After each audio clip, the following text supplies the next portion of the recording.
Welcome, Highlander fans, to Blood of Kings, a Highlander podcast here on the Fandom Podcast Network. On this show, we cover everything Highlander, and today is no exception. This is Blood of Kings podcast episode 175, and we are continuing our discussion of Starlog Magazine Highlander articles. And of course, what we're going to be talking about this time is this one right here, December 1992 issue discussing the Highlander TV show. So we'll get more into that. Of course, this is the Blood of Kings podcast, talking a bunch of Highlander here on the Fandom Podcast Network. And by the way, I don't know if you guys know this or not, we have a QR code here. Make sure you go ahead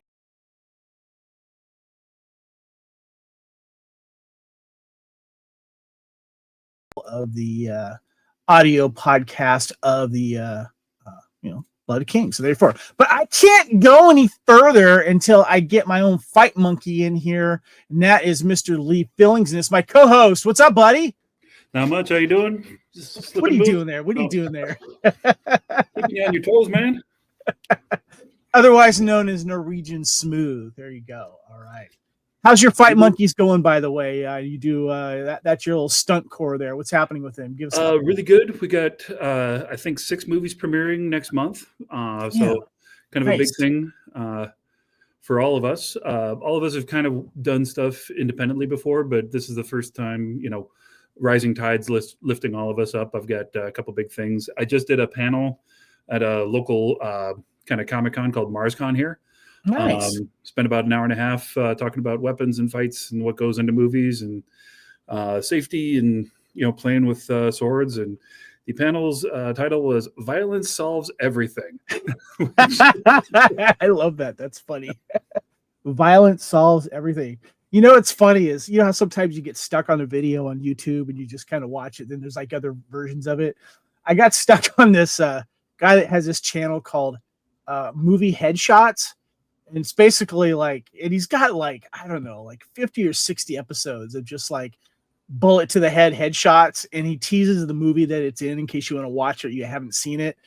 And I'm going somewhere with this because it's it opened me up to some other cool action movies I haven't seen. There's this movie called November Man with Pierce Brosnan. I haven't seen this. But apparently there's a bunch of good headshots in that. But I bring that up because I'm wondering if someone should do sliced headshots, Highlander-y type headshots. It would mostly be all Highlander stuff, but I'm sure there's some other good sword actions where you lose your head that aren't Highlander related. So I thought that'd be kind of funny to do that. A few years back, I was in a Western and some stills from production showed up, and one of them was me shot in the head lying on the ground in the snow. And, my sister's scrolling Facebook on the rare times she ever actually looks at anything I do. And of course, my niece is walking by right behind and she's worried that I get shot for a living. That's awesome. That is fun. Yeah. Another time she was praying that I didn't break my arms, which you got to love kids. They're weird. How old? At that time, I think she was 4. Gotcha. So, yeah. That's cool. Well, guys, yes, this is Blood of Kings, of course. We are discussing, this is episode 175. We're discussing the Starlog Magazine issue 185. Came out in December of 1992, and this was the first real big article introducing us to the Highlander TV series. We'll get into that shortly, of course, but we did want to tease. We started off our Highlander Starlog article last episode with Starlog Magazine 105, where we talked about the original Highlander article preview. That was a lot of fun. We read that, and I'm going to do the same thing like I did last time, Lee. I did not read this article that we're about to talk in this episode. I went in cold, or I'm with this last episode with the 86 film. But I'm going in cold with this article too, so we'll take turns going back and forth. So it'll be interesting discussion there. But we did want to let people know Lee and I have been busy over the last few years since Lee, you've come on board, and we've done a lot of podcasts, including we had Richard Martin on for the last 2 episodes discussing Two of Hearts, where he showed his dailies, and we talked about that. But we also did a fixing of Two of Hearts, and we had him on there being a good sport about how we would have changed his episode. So yeah. But make sure you check it out. We've got especially on the Fandom Podcast Network YouTube channel, just search that and search Bloody Kings. We did a lot of really cool stuff in the past here. Nice, good history here. Of course, we went back and we did Band of Brothers Revisited, and we fixed Highlander 2. We did Bad Day in Building A fixing. And one of my favorites, too, was we did, what was it? The Duelist? That Duelist, yes. The movie that the Ridley Scott film that inspired Highlander. And then we did that Christopher Lambert film, The Hunted, which we felt should have been Highlander 3. It's kind of the second best Highlander movie. Yeah. So, but yeah, let's go ahead and get into things here. We're going to go ahead and tease what's happening on Bloody Kings right now. And we're going to go into the next thing. So here we go.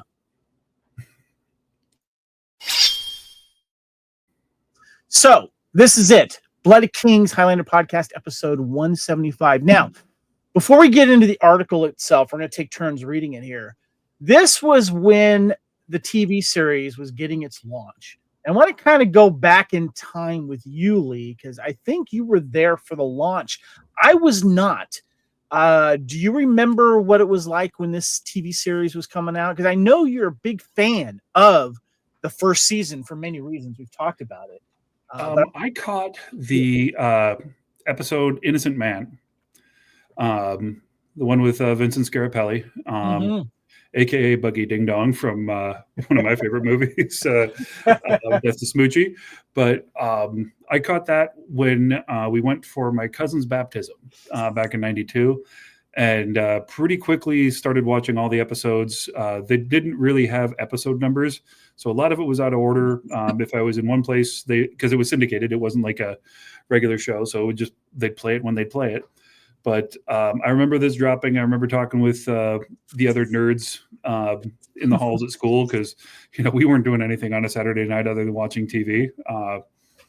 And this kind of paved the way for those action-packed shows like Hercules, Xena, Vanishing Sun, the weird Knight Rider 2200 or whatever it was, Sinbad, like all those shows. This was kind of that pioneer of a lot of schlock TV. So it was pretty fun. But I do remember this article coming out. I picked it up and I just kind of taking a cue from you. I didn't reread it, but I had this issue. I remember quite a bit from it, but we'll see if it's as good as I remember.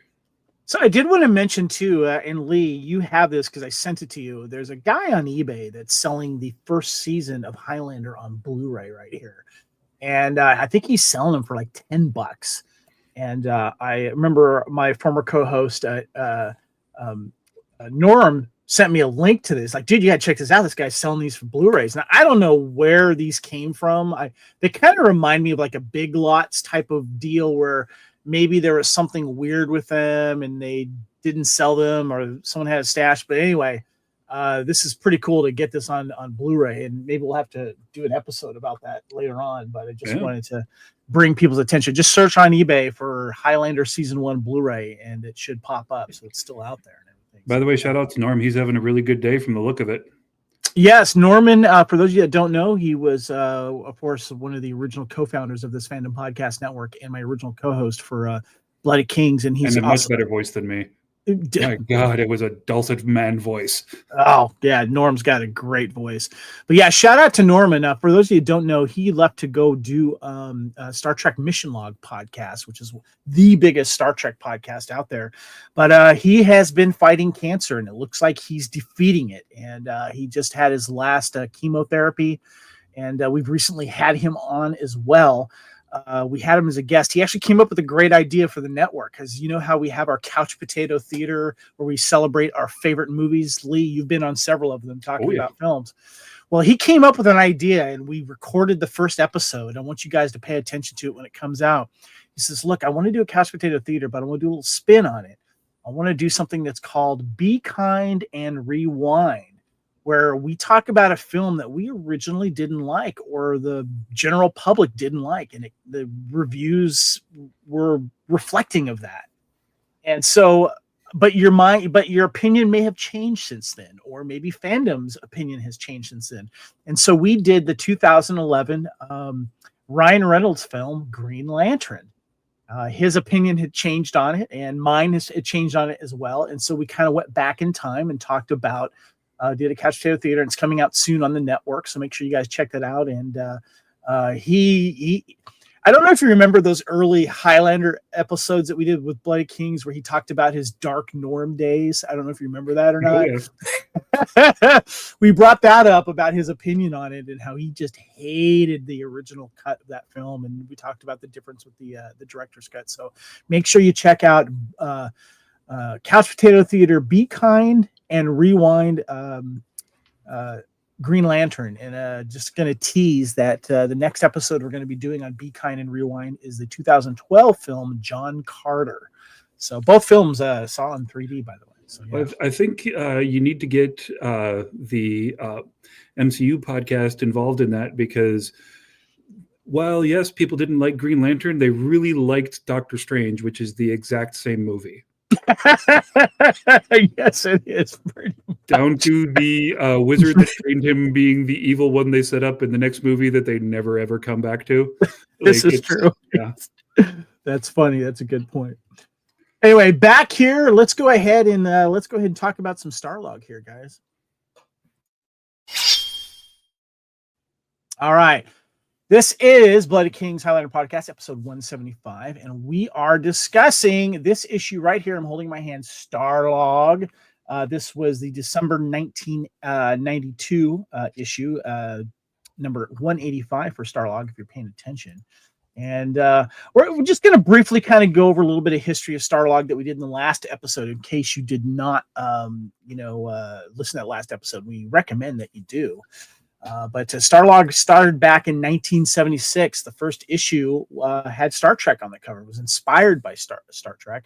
And in number 7, another important film in 77 came out, was Star Wars. It had a really famous Star Wars cover there. And a lot of people were kind of wondering, well, what happened to Starlog? And well, the last issue of Starlog, number 374, happened in April of 2009. The last issue had the movie Monsters versus Aliens on there, and that was the last actual physical copy there. The company that was running it, including Fangoria, had some financial issues and went under bankruptcy. And then we also found out the sad news back in 2007 on December. There was a warehouse that was operated by Cable News in Illinois, which contained all the back issues of Starlog and Fangoria, was destroyed in a fire. So the only stuff that's out there is the stuff that's in our hands or in private collectors. There was also a digital online thing too, but that website has long since now not working anymore. But as we did the last issue talking about our memories and remembering Starlog, Lee, I was wondering if there's anything else that you left out regarding Starlog, and if you've kind of thought about it since we did our first issue with that. A lot of fond memories, just sitting in my room and reading it as a kid. It's one of those. And like I said, I was on a panel today, and I was talking with everybody about how different it is now versus when I was a kid, because you didn't have like a big community. Right. And if you did have a community, it was more diverse in the nerdiness. Like we didn't have, if you were a Star Wars kid like I was, and there was a Doctor Who kid, guess what? That's your best friend, because you never know when you're going to find another nerd. Yeah. And this was really our replacement for, or our proxy for the conventions. They had them on the coasts, all you fancy coastal people, but we didn't, we had one or two, I remember when I was a kid in Des Moines. But this was like just getting that fun information out, the kind of stuff that you do now, that we do, with the network, the stuff that kids do at the conventions and, social media. But this was how we did it. This was how we learned about the upcoming stuff, and I think it was a really fun way to address fandom. And when you think about this, kind of an interesting step that they took to go into this niche market. That's a good point. And one of the things that you'd mentioned conventions, and conventions for me really didn't get on my radar till the 90s. I knew, I remember like in comic books, like G.I. Joe was one of the first main comic books I got religiously. I dabbled in a little bit of like Star Wars and a couple other things. Then I would start seeing like convention ads, and I didn't really know what these conventions were or what they did. I didn't know anyone in my area that went to them. But Starlog and your local comics started advertising conventions. And I didn't go to my first convention until I think it was a Star Trek convention in Pasadena, done by Creation. And then I started going to Comic-Con and stuff like that. And then I started doing a bunch of other ones. And then it kind of became my life and my job for a while, which was fun. But what was interesting was Starlog was one of the ways to advertise for those fan conventions. Not a lot of people could go to them, but you knew that they were happening. And then sometimes there would be reports that would come from those conventions in these Starlogs as well. But it was a great way just to read about all the nerdy stuff that was going on if you weren't able to get to some of these locations. So yeah. Mm-hmm. All right, well, let's go ahead and get into the issue here. This is, of course, the Starlog Magazine number 185. What we're going to do is we're going to take turns reading this here, and we have the screenshots up here. Now, here is a picture. If you're listening to this podcast, I'll describe it. The cover, of course, that we're discussing is Slan Quince fighting against Duncan MacLeod. And I think you made a funny comment in the last issue where they did a good job of making Adrian Paul taller than Richard Mall, which is you know how tall Richard Mall is. Having met both of them in real life, Richard Mall is definitely shopping in the big and tall section. Adrian is shopping with normal people. Yeah, I think he's on a box, or they got Richard Mall like crouching down a little bit there, which I think is kind of funny. And then the other picture we have on YouTube here is the inside index of what's in this episode, or in this issue, I should say. And one of the things we do with these podcasts talking about Highlander and Starlog is we also will tease some of the other articles that are in this to kind of take you back in time of what other pop culture that Starlog was telling you about, other than the main Highlander article that we're going to touch on here. And the first thing I wanted to say is Death Becomes Her was one of the other things that they discussed in this. Did you ever see the movie starring Meryl Streep, Bruce Willis, and Goldie Hawn, where a fading actress learns of an immortality treatment? She sees it as a way to outdo her longtime rival. Did you ever see this movie? Oh, yes. And you're leaving out Isabella Rossellini and yes. The great Catherine Bell as her body double in that movie. Oh, Catherine Bell. Oh, my God. Jag. And now she's the Good Witch. Such a body. Yeah, definitely. Good call. Now, the other one I remember very well was Bram Stoker's Dracula, 1990 movie coming out here. There's a nice article here about that. And it's a centuries-old vampire. Count Dracula comes to England to seduce his barrister Jonathan Harker's fiancée, Mina Murray, and inflict havoc in a foreign land. Directed by Francis Ford Coppola, starring Gary Oldman, Winona Ryder, Anthony Hopkins, and Keanu Reeves. What'd you think of this film? I have crossed oceans of time to find you. I wanted to like it. I didn't. There's plenty that should have gone right, but it was a bit disjointed. Where they're trying to make it gothic, they didn't quite get there, and where they were trying to make it realistic, they didn't quite get there. I think a lot of the problem was Keanu and Winona. And Winona did a better job than Keanu did, but it's still like, okay, I don't really care about either one of them. Right. And, Gary Oldman, chewing up scenery, absolutely amazing in every incarnation of Vlad Tepes, but it was weird, Yeah, there was something. Maybe they should have gotten another female lead, but yeah, I was thinking that I haven't seen it in a long time, but my wife and I both have them on Blu-ray, and so we're going to check it out and maybe do a rewatch. I do want to see it. I kind of want to go back to it, and yeah, there's a lot of people in that, but yeah, it didn't quite hit the mark for me. I agree with you there. So yeah. It is the one I always come back to because I do all these weapon panels. I'm like, just remember, the other way you can kill a vampire is stabbing them in the chest with a Bowie knife, because that's how they do it in this one. Yeah, this is true.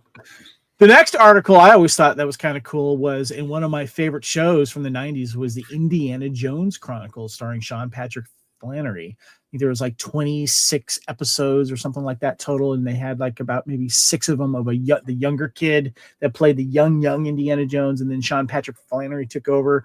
And these were basically like really well produced movies that were, you know, shown on television. But this one highlighted, and this one's really cool, this one actually highlighted the old indie actor George Hall, who I think was cut out of like maybe the DVD releases or something. There was something weird about that. Like they cut out his character and stuff. But what I find kind of interesting is the old Indiana Jones in this series, you know, he's got the hat, but he's like lost an eye. So he's got an eye patch and a cane.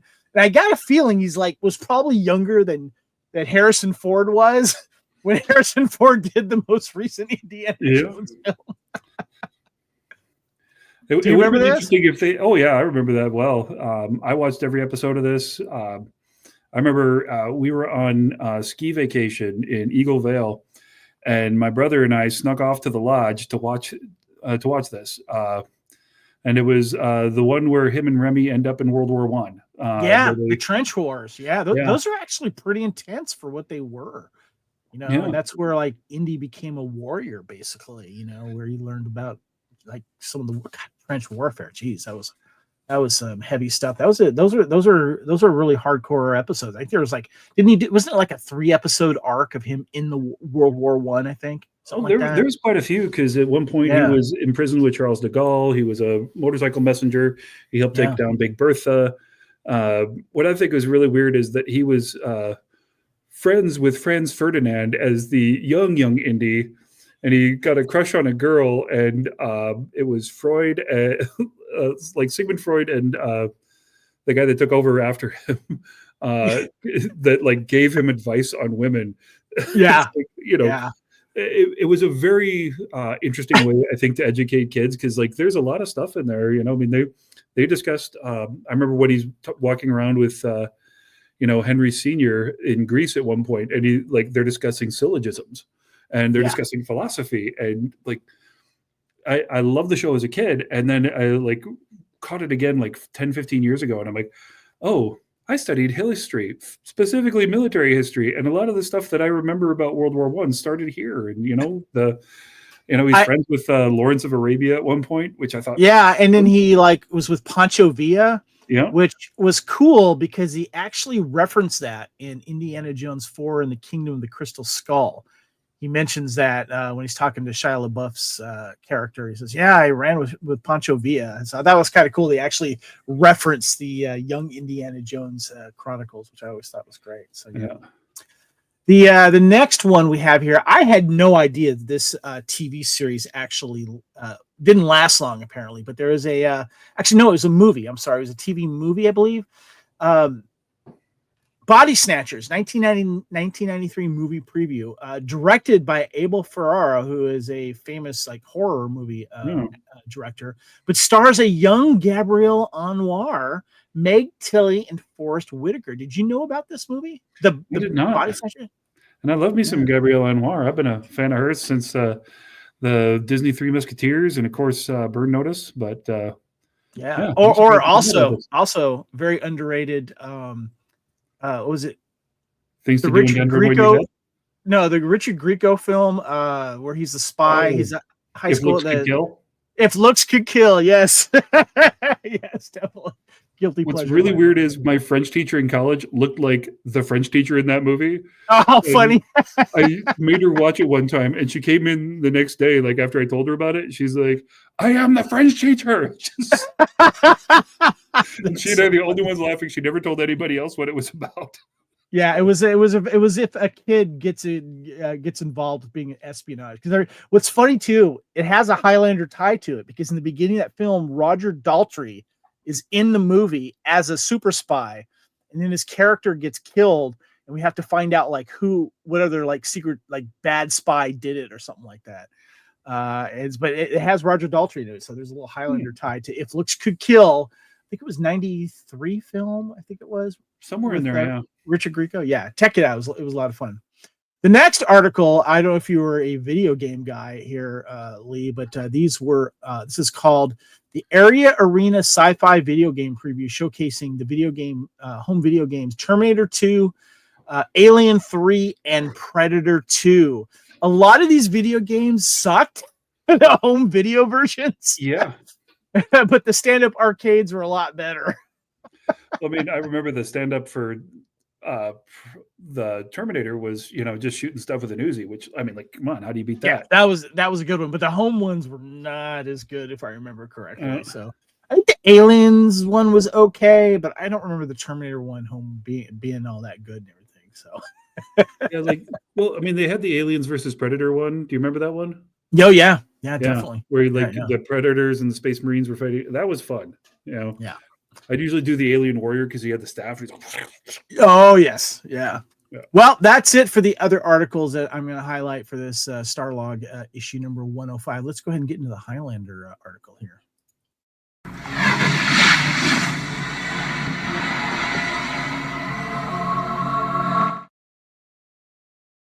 All right, this is it. And if you're watching the video, we got, of course, the front cover there, and the inside cover. And I'll go ahead and start us off here, but it's called The Battle of the Immortals, the first main article about the TV series too. And it does follow it. It does follow it throughout, its run. And I remember they even did there's an issue that talked about, the Raven as well. But this one, I want to give credit to author Mark Shapiro. He was the one that did this. I'll go ahead and read up till a part where it says we all fantasize about living forever, Lee. So I'll go ahead and start us off here. Here we go. Executive producer Bill Panzer may or may not be a baseball fanatic, but he certainly has hardball on his mind as he describes a pivotal scene in the opening episode of the latest offering, the TV series based on the Highlander films. Quote, "It's a scene where Connor, Christopher Lambert, and Duncan MacLeod, Adrian Paul, get together," relates Panzer, who was also an integral part of the two Highlander films. Of course, this is before Highlander 3. Connor essentially tells Duncan the gathering is here. It's the bottom of the ninth, and the bad guys are way ahead. You got to get back in the game. Panzer's baseball analogy crackles through a cellular phone as he drives down a Los Angeles freeway to attend some domestic Highlander business before returning to Vancouver, where the first two adventures of the small screen immortal have already wrapped. Panzer is happy to lay out the particulars of this first television job, and especially the persistent rumor that rock stars as diverse as Adam Ant, Billy Idol, David Bowie, and Axl Rose have already signed up to be immortalized in upcoming episodes. Okay, I want to stop right there, Lee, because like I told you, I have not read this article at all. Now, we know there's been rock stars in the TV series. The first episode they ever did was Free Fall with, of course, Joan Jett. Jett. Then they came back and did this opening one that they eventually aired. But I guess they were trying to get other rock stars, but I had not heard Axl Rose was on the short list.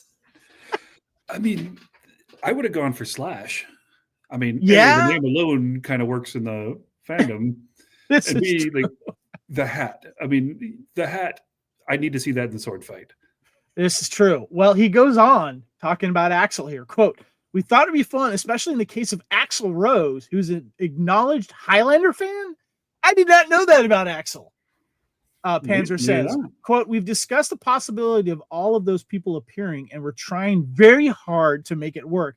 Now, I got to tell you right now, this is during the Use Your Illusion 1 and 2 era of Guns N' Roses, and they were on the road for that album for felt like 4 years, at least 2 for sure. Making Highlander could have afforded them. Yeah, no, right? He goes on to say, making Highlander a worldwide success despite having only a marginal attraction in U.S. theaters, work as a TV series had its roots in 1991 conversation between Panzer and international television packager Steve Mayer. The idea of moving MacLeod and his never-ending battles with immortals to the small screen seemed like a good one. We realized that Highlander would have the advantage over other TV series in that there would be 2 movies that preceded it. The movies were hugely successful worldwide, and while not huge theatrical success in America, they've done quite well on video there. So we felt that kind of world familiarity with the concept and the characters made Highlander TV series natural. I want to go back to the rock stars here, Lee. He mentions Adam Ant, Billy Idol, and David Bowie. Now, none of these guys made it on there, but who else would you have liked to have seen other than those and Axl Rose make an appearance in the Highlander TV series? I mean, I think you should have Bret Michaels in there. From Poison? Yeah, because I mean, the famous Kurgan line is from their version of Rock of Ages. Better to burn out than to fade away. Like he's quoting in the year that album dropped. He's quoting the opening line of that song. So I mean, that'd be a nice little throwback. Seeger would have been fun. Bob Seger? Yeah. Wow. I mean, think of him as like a Mythos-esque, like just like wandering philosopher guy. I mean, he would have been fun. Adam Ant would have been cool. Interesting though about Billy Idol, I learned during this time a lot in some trivia. Now everyone knows about his famous motorcycle accident, and this happened around this time. In '91, Terminator 2 came out. He apparently was up for the T-1000 role that Robert Patrick was going to do. James Cameron wanted him in the film and to do that role, but then he gets in this motorcycle accident and it derails everything. And so they had to recast him. And the Cradle of Love video, because he was also working on that album, the Cradle of Love video he did, he's not very mobile in that film. You don't see a lot of him. You see the really hot girl that's trying to, seduce the nerdy guy. And she's like dancing around and everything. But it would have been interesting if Billy Idol, I'm wondering if Billy Idol was no chance in this TV series at this time because he was, recovering. So a little bit of trivia. Could we just admit that Nicholas Ward is basically Billy Idol and David Bowie's love child? I mean, pretty much. Yeah. They got as close to that as they possibly could. All right. The next page you got here, why don't you go ahead and continue here where it says, we all fantasize about living forever. The producer who says an opening title sequence will prevent enough info to let people who have not seen the movies understand what the game is. Feels there's much that makes Highlander a sure thing. You've got good versus evil. There are strong characters, conflicts, and challenges made all the more complex because immortality is involved. There's solid action and an element of the fantastic. A show like this is a natural draw. And we're not just using the immortality element as a gimmick. It's integral to what will happen in the series. Its advantages and consequences will be fully explored. Immortality is a natural attraction. We all fantasize about living forever and its positive aspects. The show will let people know that immortality isn't always a positive thing to live with. No, wait, hold on. I want to stop you there for a second, like, because the intro, especially in the first season, lets you know what's going on. But as I made a reference to that Blu-ray for the first season of Highlander, it made me kind of nostalgic for Adrian Paul's I am Duncan MacLeod of the Clan MacLeod. And he kind of says it in that robotic. I was born 400 years ago in the Highlands of Scotland. Yeah. I'm going to go to that. I'm not allowed. I'm not too awful. I sound like I'm talking through a mouthful of bananas in this. I kind of missed it, until we get, Jim to do it later as Joe, stuff like that. So anyway, go ahead and continue with the TV Immortal there. Highlander, the series, which features Lambert as Connor MacLeod in the opening episode, centers around another immortal, Duncan MacLeod, Adrian Paul, who, while living with the Indians 120 years in the past, must deal with the murder of his wife by another tribe. He decides at that point that he's had enough of mortal and immortal killing, chronicles Panzer, and that he's going to get away from everything and just take a rest. Then we flash forward to the present, where Duncan and his live-in love, sculptor Tessa Noel, played by Alexandra Vandernoot, are confronted by Connor, who clues Duncan into the fact that the gathering is about to take place. It ultimately draws Duncan back into the battle of the Immortals. Well, hold on. I want to ask you real quick. So he's mentioning that there is the gathering, which we got in the first film, and they're kind of retconning it here. It feels like as the show went on, though, it was less about the gathering and more about just all of a sudden all these immortals are popping up everywhere. Well, I think that was a good way to go because, I mean, they could only have the gathering happen for so long before you're like, is this really a gathering? Yeah. Or did like everyone just kind of show up at the same party, Yeah. And I think that was probably the right decision because Duncan was grumpy and mumbling about it, through all of season one. Now's the time of the gathering. You should be practicing. It's gathering is upon us. And yeah, I think they kind of realize that we got to kind of get away from the gathering and get into the other aspects of being immortal and stuff like that. Which I think they did a good job, because I'm trying to remember, when did they bring up the gathering later on? They really didn't. I think they talked about it when they were training the new immortal, the girl with the red hair.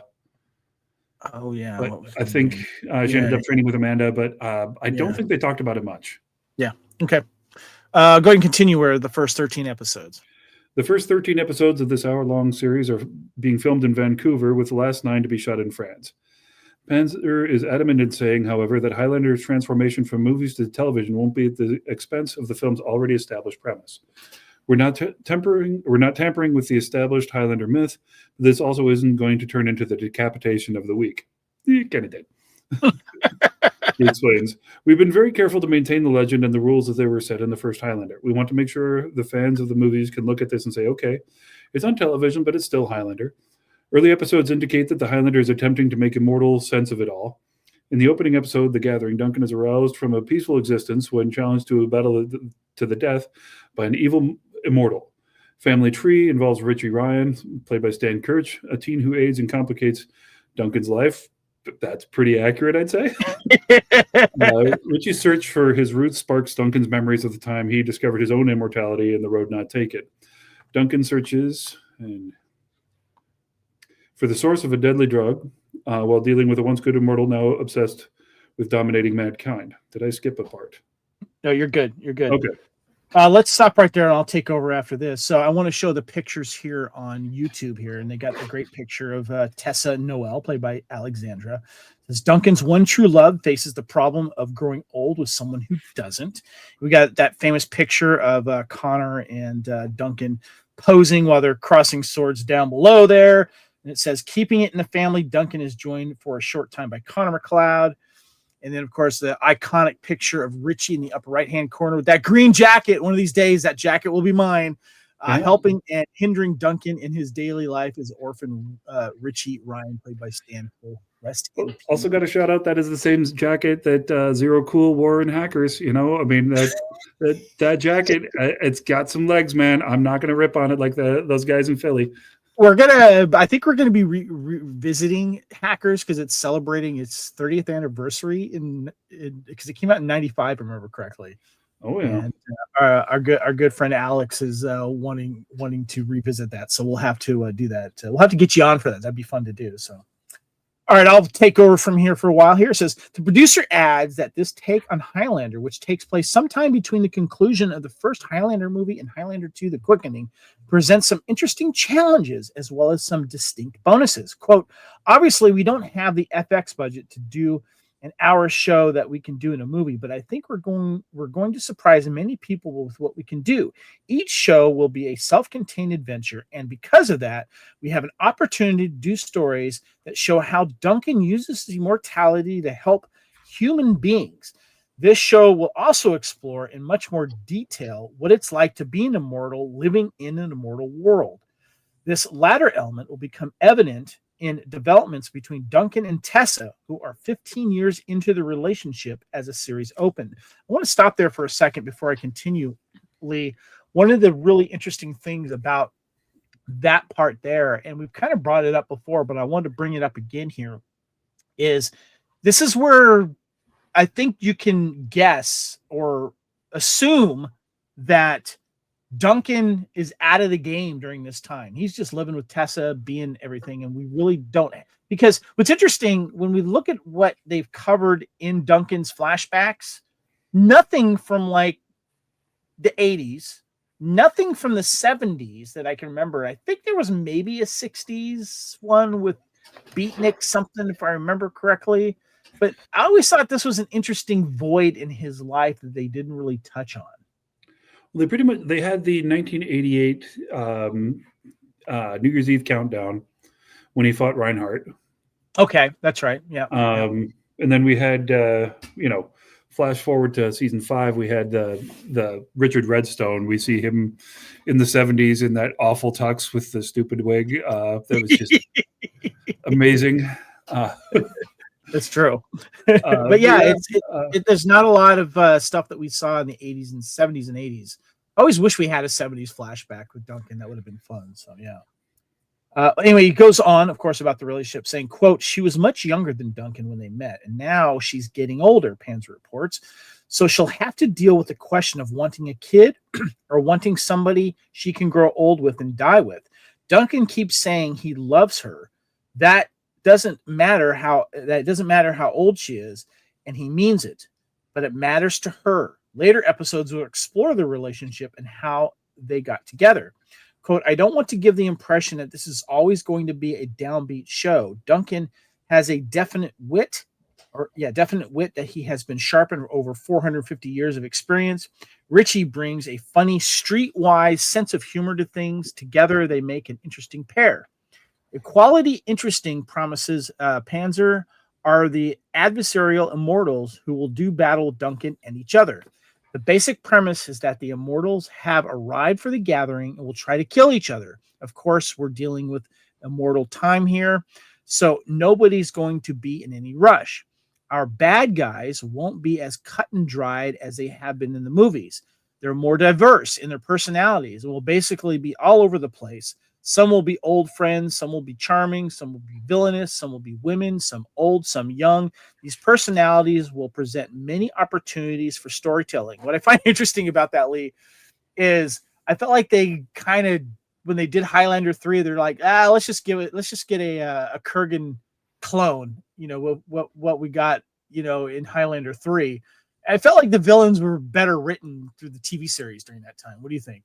Well, I think they had enough time to kind of flesh out the idea because Duncan was already established. So you could take, extra 10 minutes to give these characters something to do. And they didn't have to be insane goth morons. They could have, a little class. They could be nuanced, think of Kim Sun. You've got this guy that's obviously a scientist, a herbologist, a martial arts master, really knows how to rock that saffron robe, but can also rock a nice suit every so often.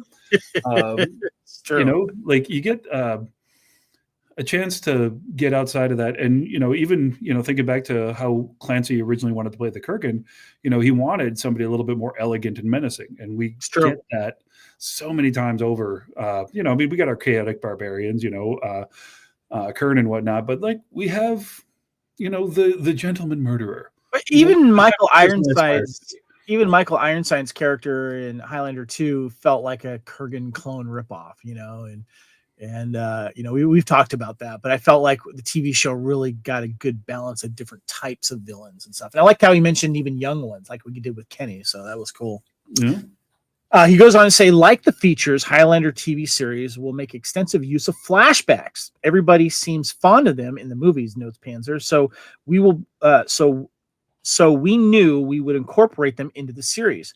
They won't be in every episode, but they will be seen frequently. Flashbacks will run the parallel to the present day story and show us a number of different time periods. In one, we see Duncan and Connor in the mountains over 100 years in the past. In Family Tree, Richie's desire to find his father causes Duncan to flash back more than 400 years to the time when he discovers in Scotland that he's immortal. And they won't be there just for the sake of having them. These flashbacks will give us definite character insights into why they do the things they do.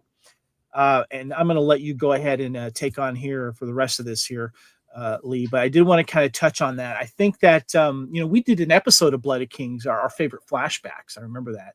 And that was a lot of fun to do that. I felt that this TV series really kind of honed in on that and perfected the flashbacks. Well, that last line that you read brings me to one of my favorite things about Duncan. These flashbacks give us a character insights into why they do the things they do. In the other movies, Connor doesn't really say, "I'm Connor MacLeod of the Clan MacLeod." He says it to Brenda, but he doesn't say it to everybody. Mm-hmm. But then you see Duncan's father denying him. And Duncan's mission statement is not to be denied or ignored. And he, for the first time, historically, yells out, "I am Duncan MacLeod of the Clan MacLeod," yelling it to his dad. And he says it to everybody he ever meets. Yeah, It didn't especially in the matter. first season, he says, "I am Duncan MacLeod or the Kind MacLeod," but Yeah. it was when did he stop doing that? Because after a while, he did stop. Was it second season? I think he stopped Oh, I doing think that. it went into at least the fourth. The fourth season. Okay, Like I guess if he met the first time, obviously, if he's seeing an old buddy, he's like, I think it depended on the opponent too. Because sometimes I think like I don't care where you're from, just get here to kill you. he's a fan of the neither here nor there. Like. All right, start us off. Finish us off with the casting of Adrian Paul there. The casting of Adrian Paul in Starlog 152 as Duncan MacLeod had less to do with finding a Christopher Lambert clone than it did finding somebody to make an accurate portrait of an immortal. We wanted somebody who could carry the same emotional strengths and liabilities that come with being immortal. We needed somebody to present a sense of world weariness that come across as somebody who hadn't lost his sense of humor. They did pretty well with that, I'd say. Yeah. The producer switches gears as he responds to the question of why Highlander 2, The Quickening, was a critical and box office failure in the US. I always felt Highlander 2 was a success in terms of telling an exciting, entertaining story and furthering the Highlander Odyssey. To this point, the Highlander films in the US are more of a cult thing, and the second film drew upon that cult. But I'm convinced that these films will eventually break through to the kind of audience in the United States that they have elsewhere in the world. Before you continue there, Lee, do you remember Highlander 2 being more popular overseas than it was in the States? I remember kids talking about it. Like it came out my freshman year of high school. And I remember, all the other nerds talking about it. My dad rented it for me. And I'm like, okay, this is fun. I didn't dislike it. But when I went overseas, nobody really talked about 2, but they talked about 1 and they talked about the series. Right. And in fact, the series was still playing when I moved over in 2002. Like nice. They had advertisements. Jeudi à 6 heures, Highlander. That's how they said it. Not Highlander, Highlander. So that's cool because as I famously have said before here on Blood of Kings, I didn't get into the TV series until it started dropping on DVD in early 2000s. I knew the series was there. It was just on at weird times here, and so it's interesting. So well, apparently he mentions Highlander 3 in the next paragraph. Go ahead and hit us there with Panzer. Panzer has those lofty goals for Highlander 3 The Magician, one of the many titles they had for it. Yes. Which is set for a year-end start in either Australia, Ireland, or Canada. Lambert will once again star, but it's not known whether Sean Connery will return. The director is tied to the currently unfinished script. The story begins 300 years ago in Japan as MacLeod and the magician head to a mystic mountain in search of a sword maker who also has the power of illusion, a power desired by a bad guy, like they do. During a struggle, the mountain is destroyed and the sword maker is buried for hundreds of years. An archaeologist digging in the ruins releases the sword maker in present day. He then goes looking for MacLeod. Well, changed from he to she. And that changed a little bit there because it was Kane that goes down there.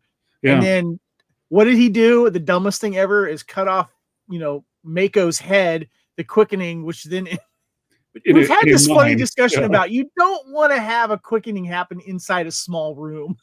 Yeah.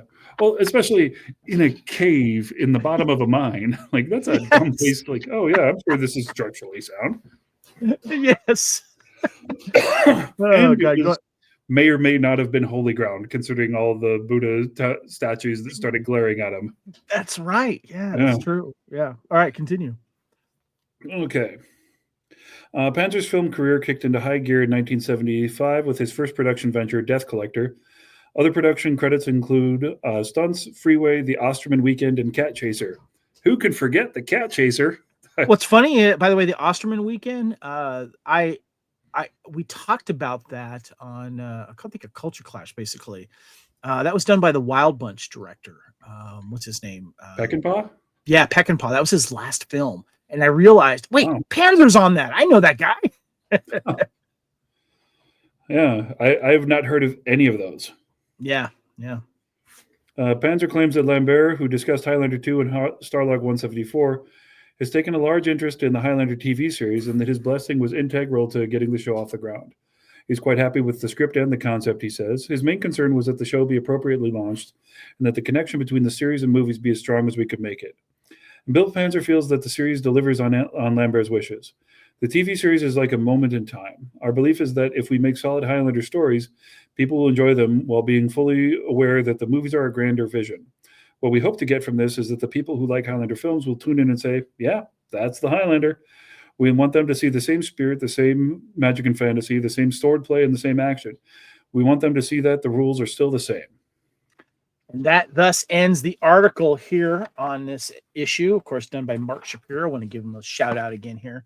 So it's interesting to read this at this time, and that an interesting show too that has a joint production in Canada and in France. And we can kind of agree too that it really wasn't until Band of Brothers where we realized, okay, they're kind of taking this to the next step, right? Yeah, there was definitely some stutter steps in this. That first season. I'm still going to say I love it. And looking at these pictures, I don't think we had a cooler set than the antique store / Lost.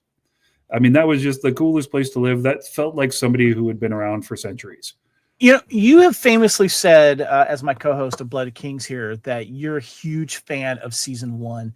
And I'd like you to kind of reiterate that for those that don't remember or didn't listen to those podcasts. Why are you such a fan of season 1?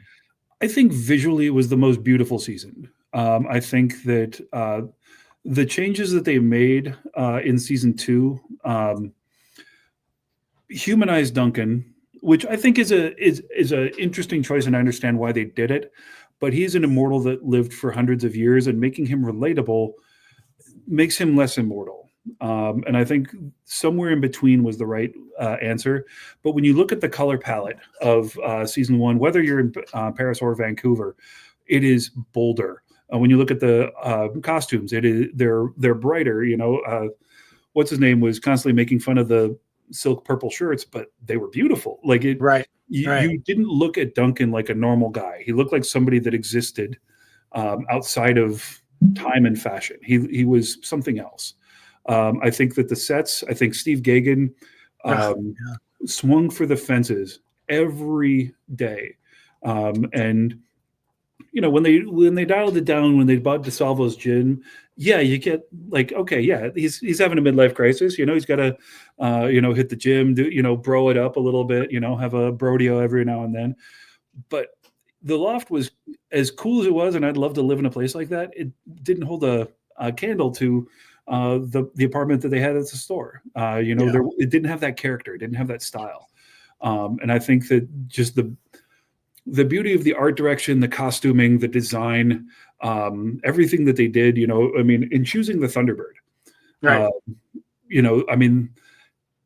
To go for a classic muscle car, but not the standard. They didn't go for Camaro. They didn't go for an Impala. They didn't go for Mustang, Corvette. They went for a T-Bird, and not the normal, 55, 6, and 7 that everyone goes for. They went for the Big Bird, the 64. They went different directions. It was a little bit odd. And then the rest of the seasons, they tried to make Duncan a little bit more normal dude, jeans and T-shirt, Right. Yeah. Horrible sweaters in season 5 and 6. I don't know what was going on with those. Like, I get it. It's cold in Paris, dude, but like, man up. I kind of felt too that France, it took them a few years to transition from 80s style out of 80s style while they're entrenched in the early 90s. There's so much 80s style that was in the early 90s when they were filming. Honestly, there was still 80s style in the early 2000s when I was living there. And it was all over Europe. All the dudes that were like handsome, Mr. Handsome Face guy, the ones that do that. Yeah. Looked like various versions of George Michael. Whether it was Wham, whether it was Faith, whether it was, Don't Let the Sun Go Down on Me. It was always like these, like that was how you were handsome. And it was just various phases of George Michael. We had a rule when we would go out clubbing. You had to leave when Wake Me Up Before You Go came on. Oh, geez. And we never were able to stay in one club all night because of that rule. Because that is funny. Like, whatever the newest song would be on, like Eminem, like the 8 Mile soundtrack came out. So you'd be listening to Lose Yourself, and then suddenly, Jitterbug. Jitterbug. I got a chance to visit France last year with my wife. Actually, it was 2023, and it was nice to go by a lot of the filming locations there from the TV series, and including the Shakespeare bookstore and stuff like that. It was really, really cool. But more interesting to see the Notre Dame being rebuilt after the horrible fire that they had. And it's slowly coming along, which is nice. So. Well, and it's open for business again. Good. They're showing pictures. It's weird seeing it white on the inside because all those years of candles burning. Yeah. When I was living there, like I just assumed, oh yeah, like all this is just dirty stone. But I did want to mention too and remind people that they were able to fix Notre Dame because of a video game, right? Yeah, Assassin's Creed, they did like deep 3D imagery so that the assassin of that game could climb around inside there. They had permission to go to Notre Dame on the inside and take all these pictures and scans, and all of those files were brought to the people that were trying to rebuild it because no one had plans for Notre Dame, so to speak, I guess, right? Well, I mean, they had like some basics, but like getting like the cross members, like how were they put together? You know what? Right. Like when they did this in the 13th and 14th centuries, they had kind of a plan, but like, how do you go back and like, I just need to check the blueprints to make sure that I've got these structural joists in place, right? Like they know what it is now. They know how wide the beams were, and it's because they made a video game. Which I look forward to going back and getting inside that thing now that they've they're not done with it yet, of course, fixing it up. But I can't wait to go back to France and visit some Highlander filming locations, of course, where the former location of the barge and all that kind of stuff. So, well, let's go ahead and wrap things up here. We've been discussing, of course, this issue right here that I'm holding up. With Slan Quince there fighting Duncan MacLeod on the cover of Starlog. Great cover, by the way. And we did want to tease, by the way, we're not done with this series. So the next issue we're going to be discussing, and for those of you that are listening, I will describe this issue. This is the Starlog Platinum Edition, Volume 5, and it's got Shatner on there, and Jimmy Doohan, and what's his name? Chekhov, the actor that plays Chekhov there, on the cover. Walter Koenig, thank you. And it says Star Trek Generations, William Shatner offers the last few words about Kirk. Now, why am I holding up and I'm guessing these platinum editions were special like issues of Starlog they released, of course, and kind of like annuals for comic books, they have like special things in here, but this issue has a lot of Star Trek articles in it and stuff. And we'll touch on that. But the reason why I'm bringing this up, because right here in small lettering, if you can see right here, it says Highlander 3. Why are we discussing this Highlander 3 in here? Well, friend of the show, John Mosby, will be joining us because he wrote that article that's in this issue. And of course, you guys wondering like, wait a minute, who's John Mosby? If you don't know who John Mosby is, he is the author of Fearful Symmetry, the essential guide to all things Highlander. And he's a friend of the network. We've had him on talking about non-Highlander things here on the Fandom Podcast Network. And so we're going to have him on, maybe reading most of his own article talking about Highlander 3. So get ready for that, Lee. Are you ready? I'm really looking forward to it. I think it's, John's a cool guy. The Fearful Symmetry book is absolutely amazing. It's not just like names and dates, but it's like the story that goes into it. So I really want to see like what a young John Mosby circa 1994 was writing like. Oh, we're gonna grill him on that. Like, how did you get your article in Starlog? How did that come about? So yeah, all of that's gonna happen. So because that's like a brass ring for a nerd back then. It is. It is. Yeah, that's a big deal. So looking forward to having our good friend John, friend of the network here. We've had him on several times talking about stuff. This, of course, is Blood of Kings. Let's go ahead and wrap things up right now.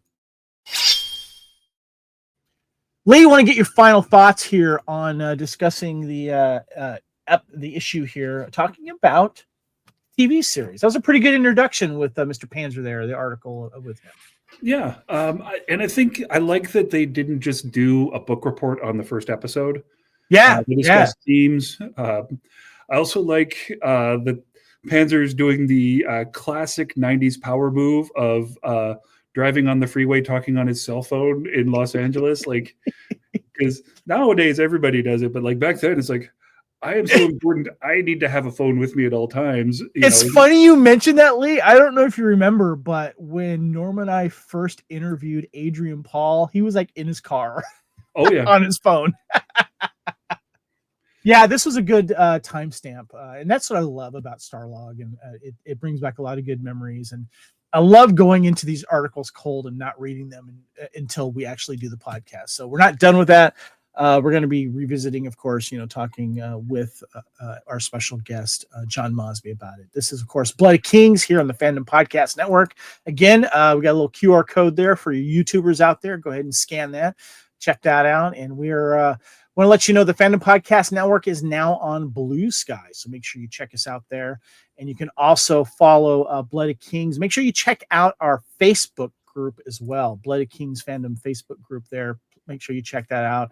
Got a lot of great Highlander fans in there. And if you're a fan of the Highlander gaming, like the collectible card game, we also have a Highlander CCG and collectible card game Facebook page too. It's where a lot of the gamers like to get together and trade cards and stuff. So make sure you check that out. Bloody Kings is also on X and Instagram. You can also email us at bloodykingspodcast@gmail.com. Fandom Podcast Network, of course, is on YouTube, where you can get these video versions of the Highlander Bloody Kings podcast.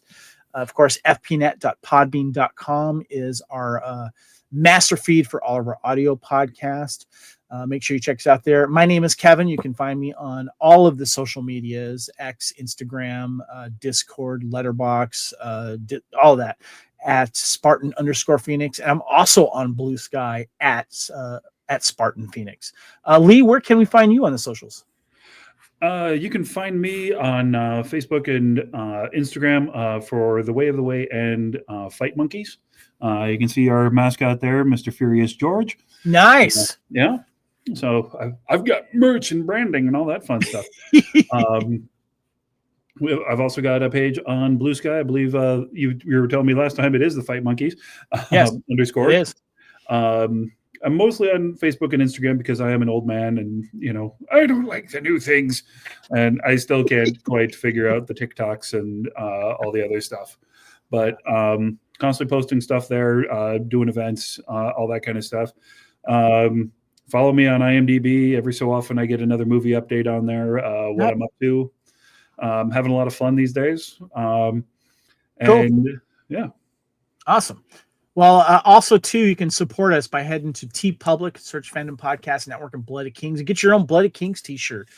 We can also get hoodies and caps and cups and, pillows and all that kind of stuff. And also, too, they have other great Highlander inspired t-shirts there that aren't Bloody Kings. They have a lot of great stuff there. So if you want some other Highlander t-shirts, make sure you check that out. I really want that. Get the good stuff. Get our stuff. Exactly. Yeah. Get Bloody Kings. We appreciate that. But you can also get logos from all of our other shows on the network, including Couch Potato Theater, Type 40, our Doctor Who podcast, Union Federation, our Star Trek and Orville, Lethal Mullet, Time Warp, all of the shows that we have on the network. So make sure you check us out. And also, too, you can support Bloody Kings.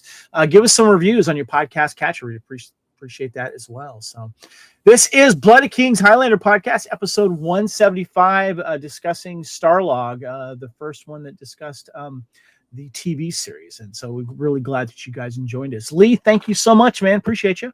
Hey, thanks for having me on as always. All right, guys. Well, anyway, I'm Kevin on behalf of Lee. Thanks everyone for listening, and join us again next time here on the Fandom Podcast Network for another episode of Bloody Kings. That sensation you're feeling is the quickening. We are one. We are immortals. Farewell, dear shitheads. Goodbye, everyone. We'll see you soon.